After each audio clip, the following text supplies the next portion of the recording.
What up? Joshua Kyle once again.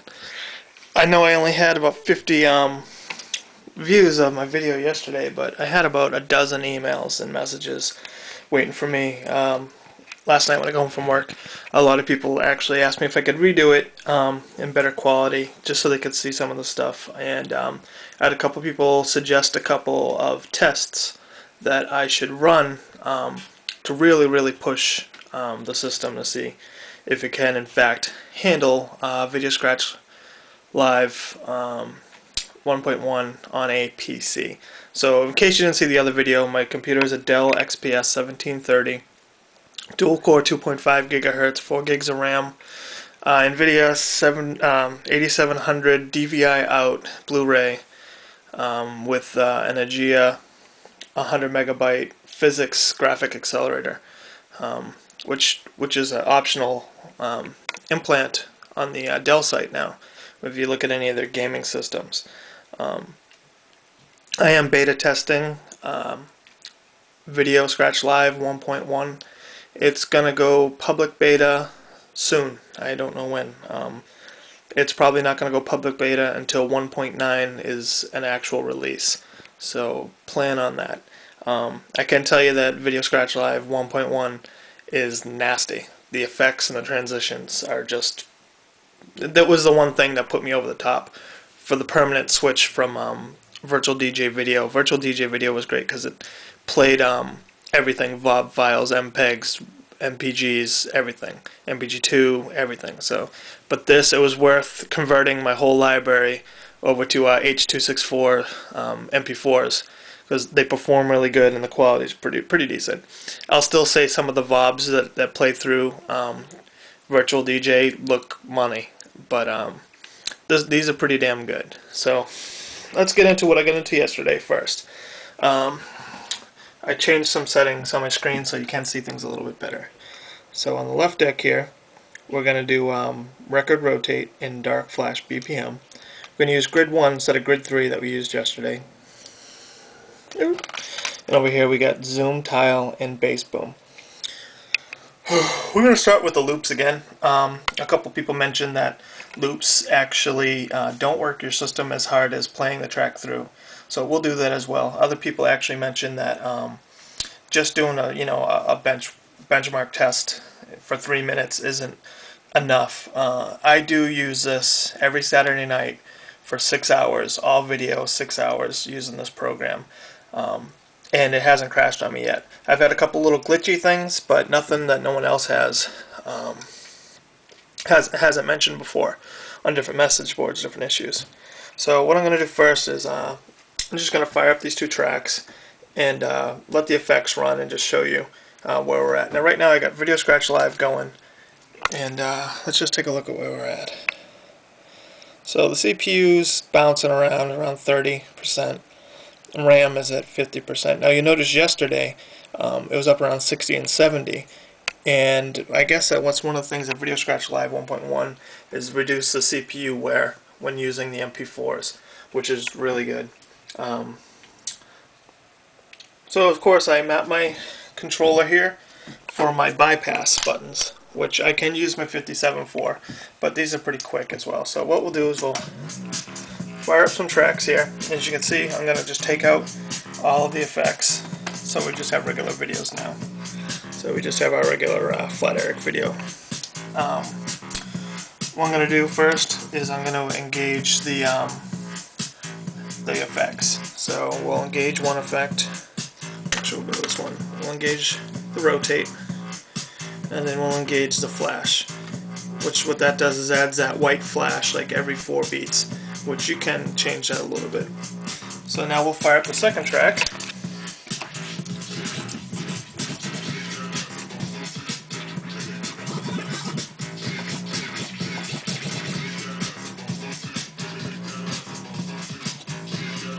So now you can see on that one I actually have the effects already going. The bass boom is what's making it kind of shake. We've seen that in music videos in the past. And obviously the zoom, which I'll fiddle around with. We'll zoom it out.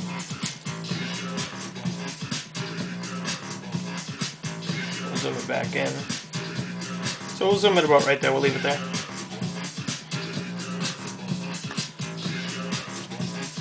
Just trying to do a little BPM work so these stay on beat, because that'll drive me crazy if they go off beat.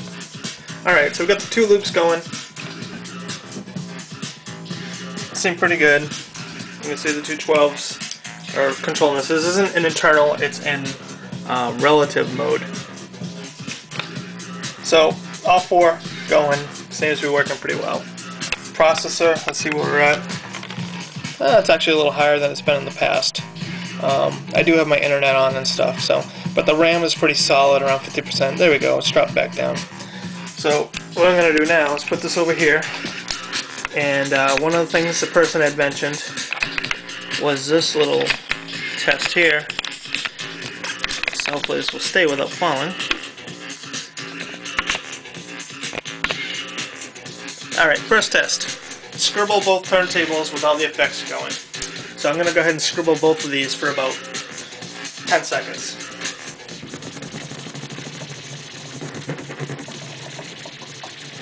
Nothing yet. Processor is only 50%, 60%. I'll do backspins back and forth.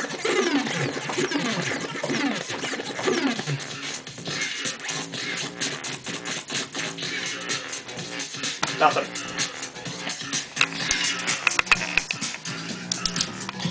CPU, 50-60%, nothing crashed. One of the dudes actually mentioned that doing that will actually crash his MacBook Pro. So again, I did that. I can do it with one or both. What else can we do? Okay, someone mentioned the loop roll effect sometimes crashes, so let's jump in and see what that does. Oh, that's the end of the song, so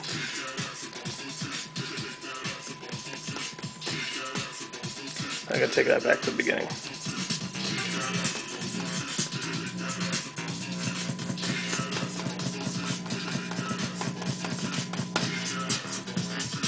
So that's playing the regular song now. So we'll take the loop off of this one. So now we have 2 tracks playing. Both effects going. Now we'll jump in the loop roll.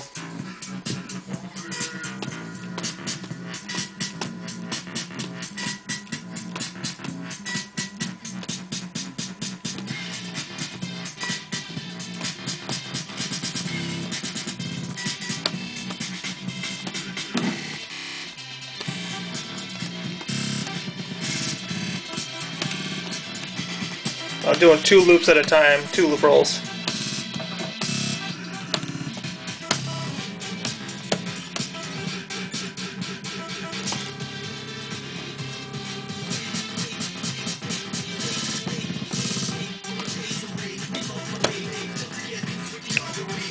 So as you can see,